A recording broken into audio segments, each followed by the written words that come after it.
Hi friends, Ayyanar துணை சீரியலில் இன்றைக்கி நாளைக்கான எபிசோடு பார்க்கலாம். புதுசாக பார்க்குறாங்களோ இருந்தால் சப்ஸ்கிரைப் பண்ணிக்கோங்க, லைக்கு ஹைப்பு கொடுத்து விடுங்க. வாங்க வீடியோக்குள்ளே போகலாம். நேற்றுக்கு எபிசோடு எதில் முடிச்சிருப்பாங்கன்றது பார்த்தீங்கன்னா, இவங்க சோழன் எல்லாருமே போயிட்டு வானதியோடைய மெடிக்கல் ஷாப்பை ஓப்பன் பண்ணிவிட்டு எல்லாருமே வீட்டுக்கு வந்திருப்பாங்க. அதில் சோழன் தான் வந்து எல்லாருக்கிட்டையுமே பேசின்னு இருப்பார்.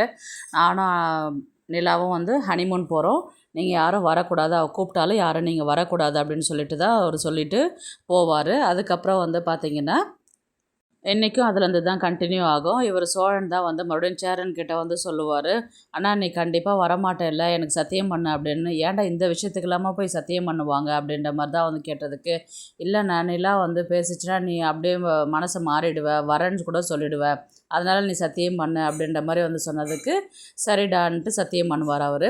உடனே பல்லவன்கிட்ட போயிட்டு நீயும் வரக்கூடாது அவள் கேட்டா அப்படின்ற மாதிரி சொன்னதுக்கு, அதுக்கு நிறைய செலவாகும், எனக்கு ஒரு 500 கொடுத்தா நான் வரமாட்டேன் அப்படின்ற மாதிரி தான் வந்து பல்லவன் சொல்லுவார். அதுக்கு உடனே சேரன் என்ன சொல்லுவார்னா, ஏன்டா இந்த விஷயத்துக்கெல்லாம் போய் காசு தேவைப்படுதா உனக்கு, எதுக்கு இவ்வளோ 500 உனக்கு, காசு கொடுறா அவங்ககிட்ட அப்படின்ற மாதிரி சொன்னதுக்கு, அதெல்லாம் முடியாதுண்ணா, அவர் வர வேணான்னு சொன்னார்ல, எனக்கு 500 வேணும் அப்படின்னு அவர் வாங்கிடுவார்.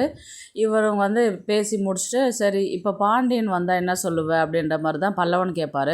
அவன் டீசெண்டான ஆள்டா, அவன் கண்டிப்பாக வரமாட்டான்டா அப்படின்ற மாதிரி தான் வந்து இவர் சொல்லுவார். அப்போது சேரன் வந்து, ஏன்டா அப்போ நாங்கள்லாம் வருவோன்ட்டு எதிர்பார்த்தியா, அதுக்காக சத்தியம் பண்ணால் அப்போ நான் டீசெண்டான ஆள் இல்லையா அப்படின்ற மாதிரி தான் சேரன் கேட்பார். அதுக்கு இல்லைண்ணா, நீ கொஞ்சம் ஒரு சாஃப்டாக பேசினாவே போதும், உன் மனசு இலகிடும், நீ இலகின மனசுக்கார இல்லை, அதனால தான் அப்படின்ற மாதிரி தான் வந்து சொன்னதுக்கு, டே நடத்துகிற அப்படின்ற மாதிரி தான் வந்து அவர் சொல்லுவார். நேராக பாண்டிக்கிட்ட தான் போவார். பாண்டி வந்து மெடிக்கல் ஷாப்லேயே இருப்பார். 2-3 கஸ்டமர் வந்து வாங்கிட்டு இருப்பாங்க. இவர், ஏன்டா உனக்கு வேலை இல்லையா, நீ மெக்கானிக் ஷாப் போகலையா அப்படின்ற மாதிரி தான் வந்து கேட்பார். ஆமாம், கண்ணன் கூட 2 வாட்டி கால் பண்ணிட்டேன், வண்டி ஏதோ சர்வீஸ் வந்திருக்குதுன்னு சொல்லிட்டு சொல்லியிருக்கிறான், நானும் போகணும், சரி வானதி நான் கிளம்புறேன் அப்படின்ற மாதிரி தான் வந்து வானதி கிட்டே சொல்லுவார். உடனே வந்து வானதி, நான் இப்போ தானே கடை திறந்துருக்கிறேன், எந்த பொருள் எந்த இடத்துல இருக்குதுன்றது எனக்கு தெரியாது, நீ கொஞ்ச நேரம் இரேன் அப்படின்ற மாதிரி தான் வந்து சொல்லுவாங்க. நான் இருந்து என்னடி பண்ண போகிறேன் அப்படின்ற மாதிரி தான் வந்து இவர் சொல்லுவார். அதுக்கில்ல பாண்டி, எல்லோரும் இப்போ உடனே விட்டுட்டு போனால் எப்படி, அதுதான் அந்த வேலை செய்கிற பையன் இருக்கிறான், நீ கல்லால் உட்கார போகிற, மாத்திரை எடுத்து அவன் கொடுக்க போகிறான், இல்லை இப்போ சடனாக இன்னொரு ஆள் வந்துட்டா என்ன பண்ணுவேன், ஒரு நிமிஷம் இருங்கன்னு சொல்லிட்டு இவனை அவங்கக்கிட்ட கேட்டு கொடுத்து விடு, இப்போ என்னத்துக்கு பயப்படுற. உடனே சோழன் வந்து என்ன சொல்லுவார்னா, நீ பிஃபார்ம் தானே படிச்சிருக்கிற, உனக்கு எந்த மருந்து என்னன்னு தெரியாதா, சும்மா அவனை எதுக்கு இருன்னு சொல்லிட்டு இருக்கிற அப்படின்ற மாதிரி சொன்னதுக்கு, என்ன ப்ரோ சும்மா கலாய்க்கிறீங்களா, கொஞ்ச நேரம் தானே இருக்க சொல்கிறேன் நான் அப்படின்ற மாதிரி தான் வந்து வானதி சொல்லுவாங்க. அதை மீறியும் சரி நான் இருக்கிறேன், ஒரு அட்லீஸ்ட் ஒரு 1/2 மணி நேரம் இருந்துட்டு போ அப்படின்னு சொன்னதுக்கு, சரி நான் இருக்கிறேன் அப்படின்னு சொல்லிட்டு சொல்லுவாங்க. உடனே கஸ்டமர் வருவாங்க, சரி நீ கஸ்டமரை கவனி அப்படின்ற மாதிரி தான் பாண்டியன் வந்து சொல்லுவாங்க. இவர் சோழன் வந்து, டே நான் அவங்ககிட்ட கொஞ்சம் பேசணும், வெளியில் வாடா அப்படின்ற மாதிரி சொன்னதுக்கு, இப்போ வானதி என்ன பாண்டி இருக்கிறேன்னு சொல்லிட்டு சொன்னால் அதுக்குள்ளே கிளம்புறேன், இல்லை இங்கே வாசல் வழி தான் இட்டு போகிறான் தாயே, கொஞ்சம் யாரும் அவனை விடு அப்படின்ற மாதிரி தான் வந்து சோழன் வந்து வானதி கிட்ட சொல்லுவார். என்னடா இப்போது எதுக்கு என்னை தனியாக கூட்டிகிட்டு வந்து பேசுறதுக்கு வர அப்படின்ற மாதிரி பாண்டியன் வந்து கேட்பார். இல்லைடா நானும் நிலாவும் ஹனிமூன் போகிறோம்ல, ஆமாம் தெரியும், அவள் கூப்பிட்டானு நீ வராதடா, நீ எப்படிடா வருவாங்க, ஹனிமூன்னா எப்படிடா எல்லாரும் வருவாங்க, நான் கண்டிப்பாக வரமாட்டேன்டா அப்படின்ற மாதிரி தான் அவன் சொல்லுவாள். இல்லை அவள் என்ன கேட்டாலும் நீ வரமாட்டேன்னு தெரியும், அவள் ஆனால் கண்டிப்பாக அவள் கூப்பிடுவா, நீ வரக்கூடாதுன்னு தான் சொல்லணும், நான் சொல்லிக்கிறேன் நீ போடா அப்படின்ற மாதிரி தான் அவர் சொல்லுவார். அதுக்கப்புறம் ஈவினிங் ஆகிடும், வீட்டுக்குள்ளே எல்லாருமே இருப்பாங்க, நிலாவும் வர நேரம்தான். இவர் சோழனும் வந்து அதுக்கு முன்னாடியே வந்து நடேசன்கிட்டே சொல்லிடுவார். அவரும் நடேசனும் திட்டுவார், ஏன்டா ஹனிமூன் போகும்போது நாங்கள் ஏன்டா நந்தி மாதிரி குறுக்க, நான் வரமாட்டேன்டா, நீ கவலைப்படாதடா அப்படின்ற மாதிரி தான் வந்து அவரும் சொல்லிடுவார். நிலா வர நேரம்தான், இன்னும் டைம் ஆச்சு இன்னும் வரலையே அப்படின்ற மாதிரி தான் வந்து சோழன் வந்து சொல்லுவார், ஏன்னா கிளம்பணும் இல்லையா அதனால். அப்புறமேட்டு நிலா வந்துடுவாங்க, இந்த மாதிரி ஸ்நாக்ஸ்லாம் வாங்கிட்டு வருவாங்க, அது மாதிரி அங்கே இருந்தது நல்லா இருந்தது சாப்பிடுங்கன்னு சொல்லிட்டு ஒரு பல்லவங்கிட்டையும் பாண்டியன்கிட்டையும் கொடுத்து விடுவாங்க, சாப்பிடுவாங்க. சரி துணியெல்லாம் பேக் பண்ணணும்னு இல்லை, நான் ஆல்ரெடி பாதி ட்ரெஸ் ஒன்று எடுத்து வச்சுருக்கிறேன், உனக்கு அது தேவைன்னா எடுத்துக்கோ, இல்லை எக்ஸ்ட்ரா வேணா நீ எடுத்துக்கோ அப்படின்ற மாதிரி தான் வந்து சோழன் வந்து சொல்லுவார். உடனே இப்போவே வா அப்படின்ற மாதிரி தான் வந்து நிலா கேட்பாங்க. உடனே சேரன் என்ன சொல்லுவார், ஏன்டா இப்போ தான் நிலா ஆஃபீஸ்லேருந்து வந்துச்சு, ரொம்ப டயர்டாக இருக்குது, கொஞ்ச நேரம் கழிச்சிட்டு ரெஸ்ட் எடுத்துகிட்டு அதுக்கப்புறம் பேக் பண்ணட்டுமே அப்படின்ற மாதிரி வந்து சொன்னதுக்கான, நீ சும்மா வாய் முடணும் அப்படின்ற மாதிரி சொன்னதுக்கு சேரன் அமைதியாகிடுவார். அதுக்கு இல்லைண்ணே, இப்போ பேக் பண்ணால் தான் அப்போது பேக் பண்ணி முடிக்கும், ஏன்னா லேடிஸ்னாவே கொஞ்சம் லேட் பண்ணுவாங்க இல்லையா, அதனால் நான் சொல்ல வந்தேண்ணா அப்படின்ற மாதிரி தான் வந்து சோழன் வந்து சொல்லுவார். எல்லாரும் அமைதியாகிடுவாங்க.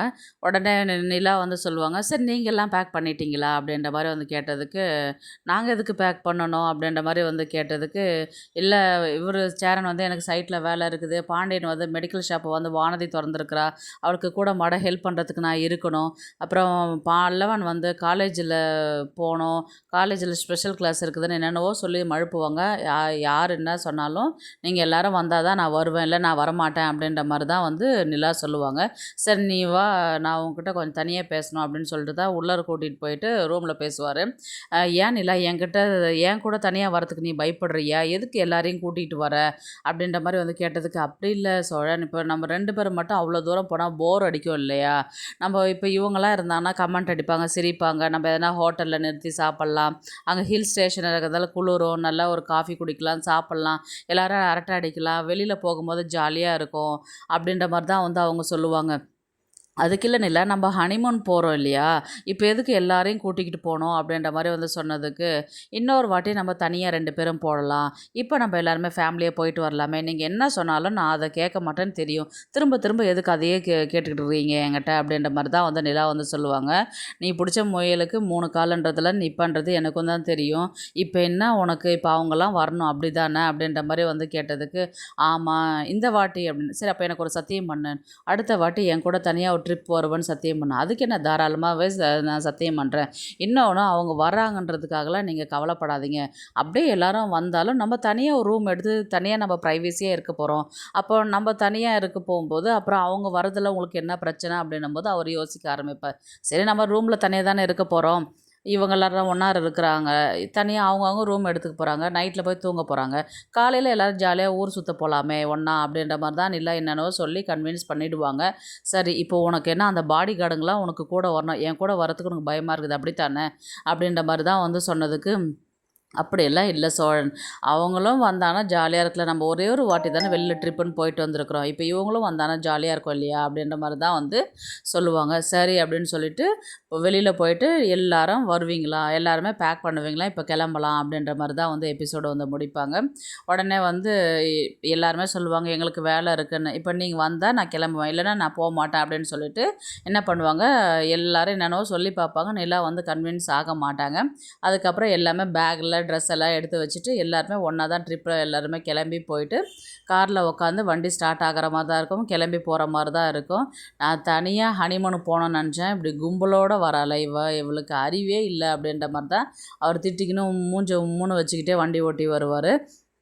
அதுக்கு அவங்க சொல்லுவாங்க, "ஏன் உங்களுக்கு சந்தோஷமா இல்லையா?" அப்படின்னா, "சந்தோஷமா தானே, ஜாலியாக இருக்கிறேன். போகலாமாம்மா?" அப்படின்ற மாதிரி தான் வந்து அவர் கேட்பாரு. போகலாம் அப்படின்ற மாதிரி தான் வந்து எல்லோரும் கிளம்பி வருவாங்க. பின்னாடி பாண்டியன், பல்லவன்லாம் வந்து சிரிச்சுக்கிட்டே வருவாங்க. என்ன தான் சொன்னாலும் அவன் தோற்று போயிட்டான், அவங்க தான் ஜெயித்தாங்க அப்படின்ற மாதிரி தான் வந்து அமைதியாகவே வருவாங்க. அதுக்கப்புறம் பாட்டு பாடிக்கின்னு அரட்டை அடிச்சுக்கின்னு எல்லாத்தையும் போகும்போது இவங்க சாப்பிடாதே வந்திருப்பாங்க. "ஏங்க பசிக்குதுங்க." ஏன்னா "ஏம்மா இப்போ தானம்மா ஏறினீங்க வண்டியில், அதுக்குள்ளே பசிக்கணும்." ஆமாம் உடனே பல்லவனும், ஆனால் எனக்கும் தான் பசிக்குது அப்படின்ற மாதிரி. ஆமாம் உடனே தானே ஈவினிங்கை தானே கிளம்பிட்டோம்ல, அப்போ பசிக்குது இல்லை அப்படின்ற மாதிரி தான் வந்து அவர் சொல்லுவார். சரி இருங்க நிறுத்தி தொலைக்கிறேன் அப்படின்னு சொல்லிட்டு ஒரு ஹோட்டலில் நிறுத்திட்டு எல்லாருமே சாப்பிட்டுட்டு மறுபடியும் அங்கேருந்து கிளம்பி போகிற மாதிரி தான் இருக்கும். அதுக்கப்புறம் இவங்க அங்கே போயிட்டு சுற்றி பார்க்குற இடத்துலலாம் வந்து பார்த்திங்கன்னா, இவங்க என்ன சொன்னாங்க, ப்ரைவசியாக நம்ம தனியாக ரூம் எடுத்து தங்கலாம் அப்படின்ற மாதிரி தானே இவங்க சொன்னாங்க இல்லையா, அந்த இடத்துல வந்து ரூம் வந்து 2 ரூம் தான் இருக்கும், நம்ம அட்ஜஸ்ட் பண்ணி தான் இருக்கணும் அப்படின்ற மாதிரி தான் வந்து சொல்லும்போது பார்த்திங்கன்னா, இவங்க வந்து நிலாக்கு மட்டும் தனியாக ரூம் விட்டுட்டு மற்றவங்க இவங்க எல்லோரும் ஒன்றா இருக்கிற மாதிரி தான் இருக்கும். இவர் சோழன் வந்து செம காண்டாவார். சோழன் வந்து நிலா கிட்ட சொல்வார், "நீலா நீ என்ன சொன்ன, அட்லீஸ்ட் ரூமாவது ப்ரைவசி இருக்கும், தனியாக நம்ம தங்கிக்கலான்னு தானே சொன்னேன், இப்போ பாரு ரூமே இல்லை, 2 ரூம் தான் இருக்குது பாரு, இப்போ இவனும் கூட தங்கறதுக்கு நான் ஹனிமூனுக்கு வந்தேன் நான் அப்படின்ற மாதிரி தான் வந்து சொன்னதுக்கு, இன்றைக்கி ஒரு நாள் தான் நாங்கள் அட்ஜஸ்ட் பண்ணிக்கோங்க, நம்ம வேணால் நாளைக்கு தனியாக ரூம் எடுத்துக்கலாம் அப்படின்ற மாதிரி தான் வந்து நிலா வந்து சொல்லுவாங்க. உடனே இவங்கெல்லாம் என்ன பண்ணுவாங்க, வேணால் நாங்கள்லாம் ஒன்றா இருக்கிறோம்ப்பா, நீங்கள் வேணால் ஒரு ரூமில் இருந்துக்கோங்க அப்படின்ற மாதிரி தான் வந்து அவங்க சொல்லுவாங்க. அதுக்கு என்ன நான் பரவாயில்ல அப்படின்னு, இல்லைப்பா பரவாயில்ல நீங்கள் 2 பேரும் தனியாக இருங்க அப்படின்ற மாதிரி தான் வந்து சொல்லுவாங்க. அதுக்கப்புறம் தான் அவர் வந்து சோழன் முகத்தில் வந்து கொஞ்சம் சிரிப்பே வரும். சரி போதுமா இப்போ ரூம் கிடச்சிடுச்சு அப்படின்ற மாதிரி தான் வந்து இவங்க 2 பேரும் ரூம் உள்ளார போகிற மாதிரி தான் இருக்கும். இவங்க வந்து ஒரு ரூம் உள்ளார போயிட்டு உட்காந்து பேசுகிற மாதிரி தான் இருக்கும். அப்புறம் பேசிட்டு சாப்பிட்டுட்டு மறுபடியும் தூங்குவாங்க. அடுத்த நாள் காலையில் வெளியில் சுற்றுறதுக்கு ஒரு இடத்துக்கு போகிற மாதிரி தான் வந்து காமிப்பாங்க. ஒரு இடமா போயிட்டு சுற்றி பார்த்துட்டு அங்கேருந்து ஹனிமூன் முடிச்சுட்டு மறுபடியும் ட்ரிப்பு திரும்ப வீட்டுக்கு வர மாதிரி தான் வந்து காமிப்பாங்க. அடுத்த பிரச்சனை வந்து பார்த்திங்கன்னா இவங்க கார்த்திகா பிரச்சனை தான் வந்து காமிப்பாங்க. கார்த்திகா வந்து கார்த்திகா அம்மா கஸ்தூரி வந்து சேரன் கிட்ட வந்து பேசுகிற மாதிரி தான் இருக்கும். இதுக்கு என்ன பண்ணுறது, ஏன்னா கார்த்திக் ஆல்ரெடி வந்து இந்த விஷயத்த வந்து சேரன்கிட்ட சொன்னதுனால சேரன்கிட்ட வந்து கஸ்தூரி வந்து என் பொண்ணுக்கு நீ ஒரு வாழ்க்கை கொடுப்பியா அப்படின்ற மாதிரி தான் வந்து சேரன்கிட்ட வந்து கெஞ்சி கேட்குற மாதிரி தான் வந்து கதையை கொண்டு போவாங்க. அதுக்கு சேரன் வந்து ஆல்ரெடி நான் சந்தாக்கு அவங்க வந்து கல்யாணம் பண்ணிக்கிறேன்னு சொல்லியிருக்கிறாங்க இல்லையா. இப்போ நம்ம சந்தாக்கு வாழ்க்கை கொடுக்குறதா இல்லை இப்படி வாழ்க்கையை வீணாக்கிட்டு வந்து உக்காந்துருக்கிற கார்த்திகாவுக்கு வாழ்க்கை கொடுக்குறதான்ற ஒரு குழப்பத்தில் வந்து சேரன் இருப்பார். இந்த விஷயத்த வந்து வீட்டில் வந்து சொல்லும் பொழுது அவங்க என்ன பண்ணுவாங்க, அதெல்லாம் வேண்டாண்ணா நீ வந்து சந்தாவே கல்யாணம் பண்ணிக்க, ஏன்னா அவங்க உனக்காக அங்கே வெயிட் பண்ணிட்டு இருக்கிறாங்க. கார்த்திகா வந்து அதுக்கு சம்மதம் சொல்ல மாட்டாங்க அப்படின்ற மாதிரி தான் வந்து இவங்க வீட்டில் வந்து சொல்லுவாங்க. அதுக்கப்புறம் நான் வேணால் கார்த்திகா கிட்ட பேசி பார்க்கட்டோமாண்ணா அப்படின்ற மாதிரி தான் வந்து நிலா வந்து சொல்லுவாங்க. அதுக்கு இல்லைப்பா அவங்க அத்தை தான் வந்து இந்த மாதிரி கேட்டாங்க, அதனால தான் கொஞ்சம் யோசிக்கிறதா இருக்குது அப்படின்ற மாதிரி வந்து சொல்லும்போது இந்த விஷயத்தில் வந்து சந்தா வந்து கார்த்திகாவுக்கு சேரனே கல்யாணம் பண்ணி வச்சுட்டு சந்தா வந்து விலகிடுவாங்கன்றது மட்டும்தான் தெரியுது. அப்படி தான் கதையை கொண்டு போவாங்க. ஏன்னா நார்த் இந்தியாவில் இருக்கிறவங்க வந்து நம்ம லைஃப்க்கு வந்து அது செட் ஆகாது, இவங்க குடும்பத்துக்கும் அது சரிப்பட்டு வராது. அதனால் அவங்க சந்தா பாதியில் கிளம்பி போகிற மாதிரி தான் இருக்கும். கார்த்திகாவுக்கு தான் வந்து வாழ்க்கை கொடுக்குற மாதிரி இருக்கும் சேரன். பார்க்கலாம் கதையை வந்து எப்படி எடுத்துகிட்டு போகிறாங்கன்றது. இந்த வீடியோ உங்களுக்கு பிடிச்சிருந்தா ப்ளீஸ் லைக் பண்ணுங்கள், ஷேர் பண்ணுங்கள், சப்ஸ்கிரைப் பண்ணுங்கள். தேங்க்ஸ் ஃபார் வாட்சிங். இந்த வீடியோ பிடிச்சிருந்தா லைக் பண்ணுங்க, நம்ம சேனலை சப்ஸ்கிரைப் பண்ணுங்க. உங்க ஆதரவு ரொம்ப முக்கியம். நன்றி.